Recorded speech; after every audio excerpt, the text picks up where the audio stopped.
السلام عليكم ورحمة الله وبركاته ود يتكبراتشو تملكاتشو بيالاچوبت እንደምን አላችሁልኝ እንደምን ቆያችሁኝ ያልኩኝ የአላህ ሰላም እዝነቱ ወይም ረህራሂውና በረከቱ ለሁላችሁም ይሁንና በዛሬው ዕለት በርዕሴ ላይ እንደምታዩት የአልቡርሃን መንግስት ልክ ከዚህ በፊትም ስናገር እንደነበረውና ያሳያችሁ እንደነበረው ከፍተኛ የሆነ ተቃውሞ እየገጠመው ነው በራሱ ሰዎች።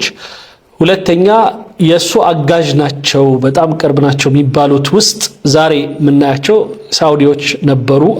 አንዱ ሌላዋ ግብጽ ናት። ግብጽ በአለችበት ተባብሳ በጣም ቀጥላበታለች። ነገር ግን ሳውዲዎች ራሳቸውን አውጥተዋል። ምክንያቱም አልቡርሃን በአሜሪካው በኩል በመሳሰሉት የተጠቀማቸው የተለያዩ የኬሚካል መሳሪያዎችና ከብራዘርሁድ ከሚባሉት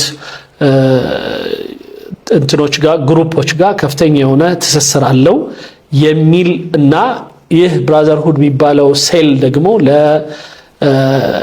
በጽንፈኞቹ ጎራ ተመድቧል የሚል የዓለም አቀፉ ማህበረሰብ ምደባ አሜሪካ በመትመራው ማለት ነው። በዛ አይነቱ የተለያዩ ሀገራት ከዛው ሳውዲዎች እጃቸውን እንደሳቡ የሚያሳይ ነው። ስለዚህ ልክ እንደ ኢትዮጵያ አቋማቸው የሆነ ይመስላል። እስቲ አብረን እናየዋለን። ሌላው ገልፍ ካንትሪስ ሳውዲዎች አካባቢዎች ያሉ ወንድሞችና እህቶች በተለያዩ ቪዲዮቻቸው ላይ የምንሰማው በቲክቶክም ይሁን በመሳሰሉት ከግብጽ ይልቅ ወደ ኢትዮጵያ የማዘንበል ነገር እናያለን። እነዛን የሚያሳዩ አንዳንድ ነገሮች እንደዚሁ እናያለን። ከዛ ውስጥ ግን በጣም ትልቁና ግብጽና እስራኤል ምስጢር ሲጋለጥ የሚለውን ከራሳቸው የተሰማ አንድ ፕሮግራም አለኝ። እሱን ኢንሻአላህ ያውም ሳውዲዎቹ ናቸው የሚያጋልጡት። ይሄ ማለት በሳውዲዎቹ በኢማራቶቹ በገልፍ ካንትሪና በግብጽ መካከል ያለውን ክፍተት የሚያሳዩ ነገሮች ናቸው። ሌላው የተለመደውና ብዙም አዲስ ነገር የሌለበት መጓተቱ የቀጠለበት የኢራንና የአሜሪካ ጉዳይ ነው። ሁርሙዝን ልክ እንደ ስቶክ ማርኬት ከፈትነው ዘጋነው እያሉ ከፍና ዝቅ እያደረጉ የማርኬቱን የሚጫወቱበት ነው ይመስሉት ለሁለት እና በመሃል ግን የተለያዩ ኃይሎች ይታሻሉ። ትላንትና በተወሰነ ደረጃ ለማሳየት በህዝቡ ላይ ያመጣውን ተጽዕኖ በህዝቡ ላይ የሚያመጣውን የድህነት መጠን የመሳሰሉትን የሚያሳይ አንድ ቪዲዮ ለማሳየት ሞክሬ ነበር። ምናልባት ትላንትና የነበርኩበት ቦታ በጣም ኢንተርኔቱ አስቸጋሪ ነበርና ዛሬም በተወሰነ የማሻሻያ ነገሮች ሰርተን ነው በወንድሞች ጥረት የተሻለ ቦታ ላይ ሆኜ ነው ዛሬ ማወራችሁ። ኢንሻአላህ ዛሬ ጥሩ ይመስላል ኮኔክሽናችን። ሁሉንም ኢንሻአላህ ቀስ ያለን እንግዲህ እናያለን። ለማንኛውም በዛሬው ዕለት ግን በተለይ ትኩረት የምሰጠው የሱዳኑን ጉዳይና ከዛም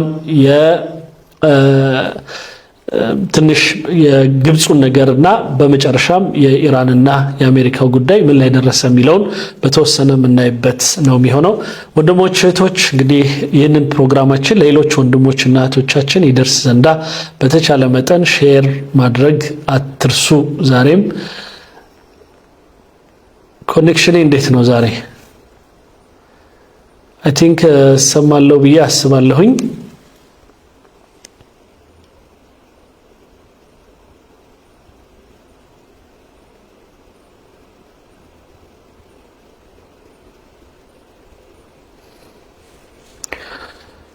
እየተሰማው ነው በደንብ ወንድሞች እህቶች?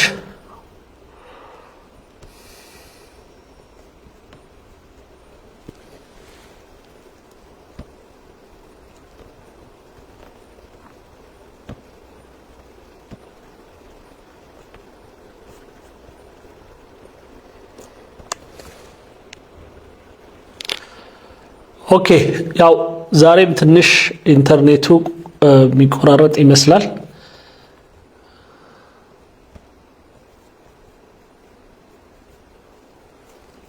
ኦኬ ማሻአላህ ነው ኮኔክሽን። ኦኬ ጥሩ። ስለዚህ እንቀጥላለን። ኦኬ የመጀመሪያው ቪዲዮ ያደረኩት ይህንን ሱዳናዊ ስለ ሱዳን ያለውን ሁኔታ በአልጀዚራ በአህመድ ጣሃ በኩል እየተደረገለት ያለውን የውይይት ሐሳብ ነው እንየው። لماذا كيف هذا قرآن نص قرآن لماذا كيف هذا قرآن نص قرآن من هو الباغي؟ هو الذي بدأ الحرب. نعم.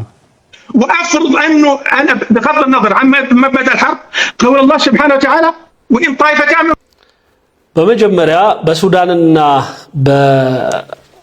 በሱዳን ውስጥ ባሉት በሁለቱ አሁኑ የአብዱል ፈታህ አልቡርሃን የመንግስት ወታደር የሚባለውና የሚሊሻው እየተባለ የሚጠራው የሐሚቲ ወታደሮች መካከል ማን ነው ጦርነቱን ለመሆኑ የጀመረው ይላሉ።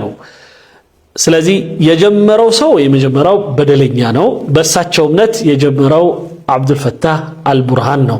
ግን ሌትስ ሴይ ብለው ይሁንልህና ሁለቱም አንዳቸው ጀመሩትን ሌላው ቀርቶ ሐሚቲ ጀመረው በሚለው እንኳን እንስማማና ከዛ በኋላ የሆነውን አብረን ደግሞ ለምሳሌ አንድ የቁርአን አንቀጽ እንደ መነሻ ወይም እንደ ማንኛው እንደ ኮመን ግራውንድ ሊያስማማን የሚችል ነገር ልንገርህ ይሉታል ከቁርአን من يقتتلوا فاصلحوا بينهم ሁለት አማኞች ሲጋደሉ ወይም ሁለት ፓርቲዎች በሚጋደሉበት ወቅት እነዛን ከሁለቱን ፓርቲዎች አስታርቁ።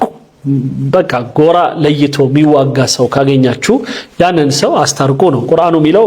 ወኢን ጣኢፈታን ሚነል ሙእሚኒን ነው። ምክንያቱም ቁርአኑን ያው በተቀበሉት ሰዎች ላይ ስለሆነ ትእዛዙ በአመኑ ሰዎች መካከል ወይም በአማኞች መካከል ጠብ ሲኖር ያንን ጠብ በማስታረቅ አርቁት ይላል ቁርአኑ። أنا الدعم السريع قائد الدعم السريع أول ما قلت الدعم السريع هي قوات نظامية وأنا كنت وزير وكنت من الأجهزة قانونا. እኔ ከመንግስት ውስጥ በሱዳን መንግስት ውስጥ በአንዱ የሚኒስትር ስልጣን ውስጥ ገብቼ እየሰራሁ ነበር። እናም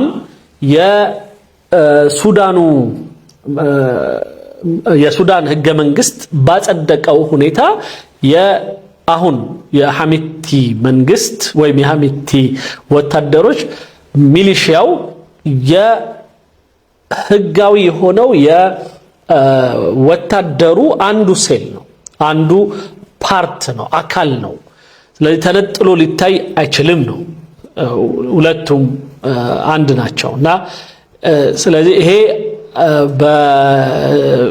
በእንትኑ ማለት እንደ አንድ ምንድነው ስሙ የመንግስት አካል ውስጥ ያለ ነው፣ ተነጥሎ የሚታይ አይደለም ለማለት ነው።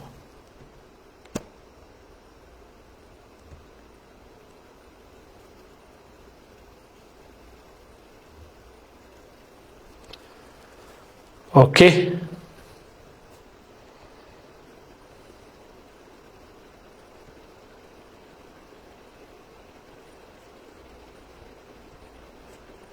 في مجلس الوزراء. فإذا لا يمكن أن أكون كاذب أو مدنس أنها ليست قوة نظامية. إذا ما دام هي قوة نظامية والجيش قوة نظامية وأنا في نظري أنهم كل ስለዚህ ዛሬ አንተን ለማሳሳት ወይም ደግሞ ለማታለል ብዬ ይህ የሐሚቲን ወታደሮች መንግስት የፈቀደላቸው ህጋዊ የሆኑ ወታደሮች ናቸው ሌላ አልችልም። ምክንያቱም በህገ መንግስት ውስጥ ያለ የተቀመጠ ነገር ነው፣ እኔ የጨመርኩት ነገር አይደለም። እኔ ራሴ ሚኒስትር ሆኜ ስሰራ ግን አብረን የምናቀውና የምናረጋግጠው ጉዳይ ነው። ምንም ማንም ሰው ሊክደው የማይችል የሆነ ነገር ነው። ኦኬ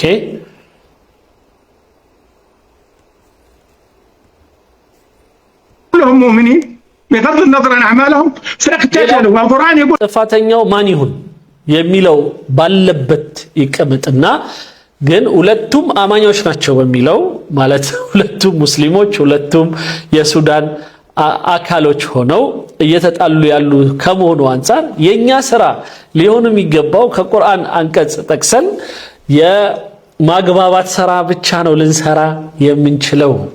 لأنهم حيقتتلوا وإذا اقتتلوا فأصلحوا بينهم الأمر اللي علينا إحنا الإصلاح. ስለዚህ እኛ እንደ ማንኛውም የማህበረሰቡ አካል እንደዚሁም በፓርቲ ደረጃ ወይም በመንግስት መዋቅር ውስጥ እንደሰራ አካል እነዚህ ሰዎች የማስታረቅ ግዴታ አለብን በትዕዛዝ በሃይማኖታዊ ትዕዛዝ መሰረት። نعم.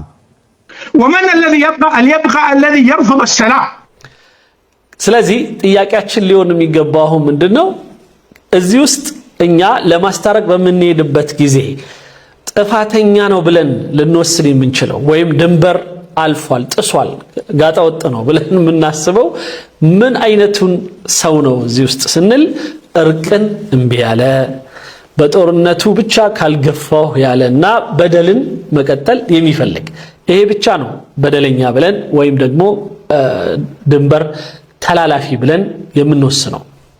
أنت تعلم أننا كمدنيين اجتمعنا في أديس أبابا ወከኛ አንተ እንደምታውቀው የሲቪሊያን ማህበራት ሆነን እንደ ሲቪል ማለት በሐመዶክ የሚመሩ ስለነበሩ መጀመሪያ የሽግግሩ መንግስት ውስጥ ያው ሚኒስትር ሆኖ ሲሰራሱ በሐመዶክ ስር ስለነበረ እነሱ የሲቪል እና ኖርማሉ የወታደር ያልሆነው ማለት ነውና በአዲስ አበባ ተሰብስበን ሁላችንም ከተለያየ የፓርቲ የተዋቀርን የሆኑ ሰዎች በአንድ ላይ ሆነን መንግስትን ማነው የሱዳንን ጉዳይ ተወያይተን ونا تقدم وكتبت كتاب إلى الطرفين المتحاربين كلهم ሁላችንም በተስማማነው መሰረት ሁለቱንም አወያይተን ለሰላም እንዲመጡ